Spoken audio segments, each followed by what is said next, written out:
Today on How To Blinds, we'll be showing you how to measure up for perfect fit.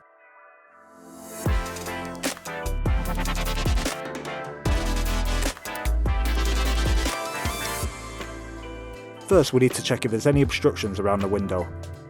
If there is an obstruction, make sure it's at least 25mm away from the edge of the glass. For this product, we're going to measure the window from bead to bead. So, we'll start by measuring the width. Take 3 measurements from the bottom, middle, and top. And take a note of the smallest width of the 3, ensuring your measurement is accurate to the millimetre.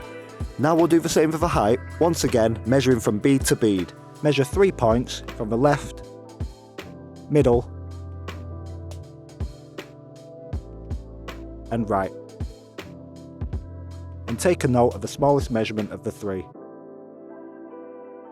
Now we'll have to measure the bead depth. This will determine what size bracket we require.